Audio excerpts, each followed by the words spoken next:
All right, let's talk about getting outside of the pentatonic scale.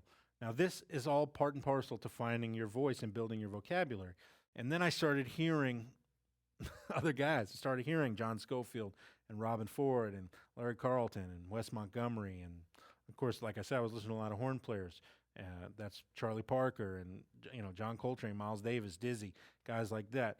And I started kind of hearing some of that stuff in my head, but having no idea how to play it. And I realized there were some things I could do to kind of start working on these things. And so this is the generalization of how I break out of the box. I'm thinking of basically 4 things. And I split that into 2 groups. 1 thing and then 3 other things. And this is going to sound complicated, but it's not. The 1 thing, the main thing is building up the vocabulary of knowing what to play over every chord that's happening. So when a song is happening, you learn all these things over your life of what works over a certain chord. Now, this goes back to the basics. This is learning your circle of fifths, knowing that when a chord comes up in a song, you can play A, B, C, D, E. All these things work over that chord. It may be as simple as when this A7 comes, I know I can play A pentatonic. Whatever. And then you learn all these other things you can also play. But that's column A, learning everything that works over that chord. Column B is connecting that chord to another chord. Now, this is the crux and the basis for jazz. What do guys do to connect one chord to the other? Now, you always hear guys talk about playing the changes. Well, there's 2 ways to play the changes. There's playing over the changes, and to me, there's the more important one, which is playing through the changes.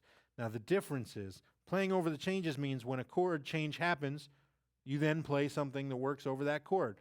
So I eliminate that phrase, playing the changes, over the changes, because that all works into column A. That's learning what to play over each chord. Playing through the changes is how do you connect one chord to another. Now, that's the 3 things that I'm going to talk about right now. I connect these chords together in 3 ways: chromatics, turnarounds, and diminished or augmented chords.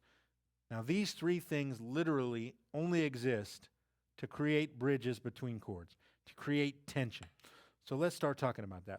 Chromatics, what do I mean by chromatics? Well, I just mean stuff as simple as, moving from one chord to the next via chromatically. So let's say I'm going from A to D, I may play, or I may play, or I may play. All these different chromatic moves you can get.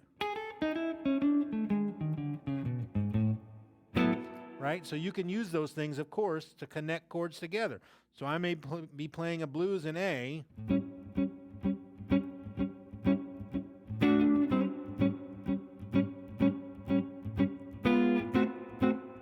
and as simply as chromatically connecting those chords like that, I'm creating something that connects chords together. I'm playing through the changes. So I would start to take those ideas and put them into my solos. So I'd play,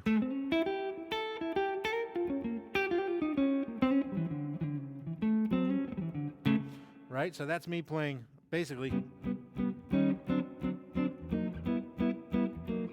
in my solo. I'm chromatically moving in and out of the chords. That's one way that guys connect chords together. The second way, by using diminished chords and augmented chords and substitutions. So diminished chords literally exist to create tension. Right? When you hear that chord, what's the next chord you want to hear? So literally, you can do that in your solo. So let's say you're on that 4 chord. You want to create that in your solo.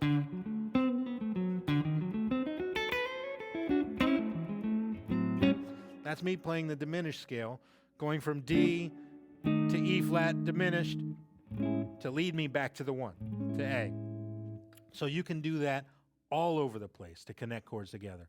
And then the big one is the 2-5-1 turnaround.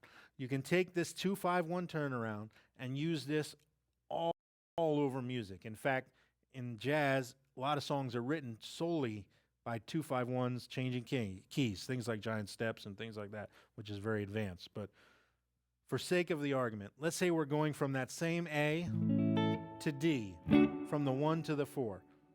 You can play a 2-5-1 to lead you to the 4 chord, and it's called a turnaround for a reason. But instead of playing the 2 and 5 of A, because we're trying to get to D, we're going to play the 2 and 5 of D. So if we're in A, I could play E minor to A to get to D. So you can hear, if I just play that in rhythm, Freddie Green style, why it's called a turnaround.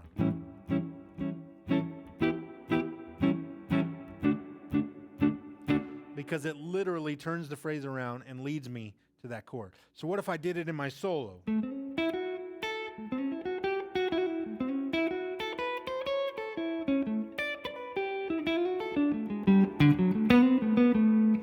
So that's me playing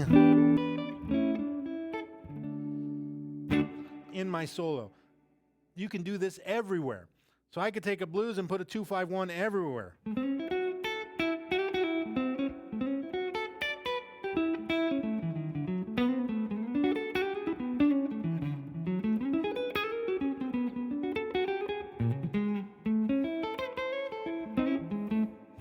So I use the 2-5-1 to turn around between all 3 chords of the blues, back and forth, to create kind of that feeling of going through the changes. Now, when you're on the chords, you learned all that stuff to play.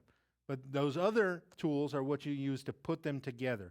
And that's what helps you kind of get outside of the box. And there's also all these other things you can do, all those other scales, all those other modes.